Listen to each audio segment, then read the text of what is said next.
শীতকালের ঘন কুয়াশা নয়, বরং বিষাক্ত ধোঁয়ায় ছেয়ে গেছে দিল্লি। এই ধোঁয়াশার চাদর এতটাই ভারী যে বিগত কয়েক সপ্তাহেও দেখা মেলেনি সূর্যের আলোর। বিগত কয়েকদিনের তুলনায় শুক্রবার স্থানীয় সময় সকালে শহরটির বায়ু দূষণের মান বিপজ্জনক মাত্রায় পৌঁছায়। সুইচ গ্রুপ IQVIAর প্রকাশিত তথ্য অনুযায়ী বায়ু দূষণের তালিকায় প্রথম স্থানে উঠে আসে দিল্লি। এতে থমকে যায় সাধারণ জীবনযাত্রা। ঘন ধোঁয়াশায় শ্বাস নেওয়া কঠিন হয়ে ওঠে সব বয়সীদের জন্য। ভারতীয় গণমাধ্যমগুলো বলছে, হাসপাতালে বাড়ছে শ্বাসকষ্টজনিত রোগীর সংখ্যা। নতুন করে প্রাদুর্ভাব ছড়াচ্ছে এক ধরনের নিউমোনিয়া। দেশের স্বাস্থ্য বিশেষজ্ঞরা একে ওয়াকিং নিউমোনিয়া নামে অবহিত করেন। পরিস্থিতির এ অবনতিতে উদ্বেগ প্রকাশ করেছেন দিল্লির বিজ্ঞান ও পরিবেশ সেন্টারের পরামর্শক মোহন জর্জ। দূষণ মোকাবিলায় এখনই পদক্ষেপ নেয়ার তাগিদ তার।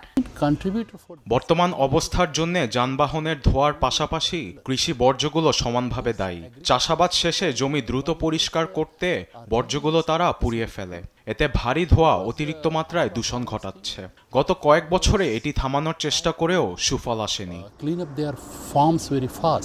শীতের শুরুতে বিভিন্ন দূষণের মাত্রা কিছুটা বাড়লেও দিল্লির দূষণকে ভয়াবহ বলছেন এ বিশ্লেষক।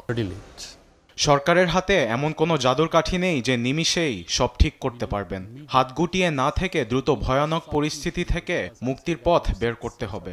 আমাদের জনবল কম, তাই জলবায়ুর উপর কিছুটা নির্ভরশীল হতে হবে আমাদের, নয়তো অবস্থা ভিন্ন দিকে মোড় নিবে।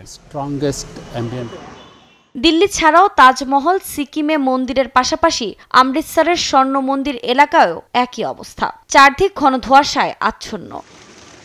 এ অবস্থায় শিক্ষা প্রতিষ্ঠান বন্ধ রেখেছে প্রদেশটি। সেই সঙ্গে স্বাস্থ্য ঝুঁকি এড়াতে হোম অফিসের ব্যবস্থা করেছে প্রতিষ্ঠানগুলো। এদিকে পাকিস্তানের রাজধানী লাহোরও ঢাকা পড়েছে বিষাক্ত ধোঁয়ায়। দূষণের কারণে দেশটিতে বাড়ছে বিভিন্ন রোগীর সংখ্যা। নিউজ ডেস্ক, দেশ টিভি।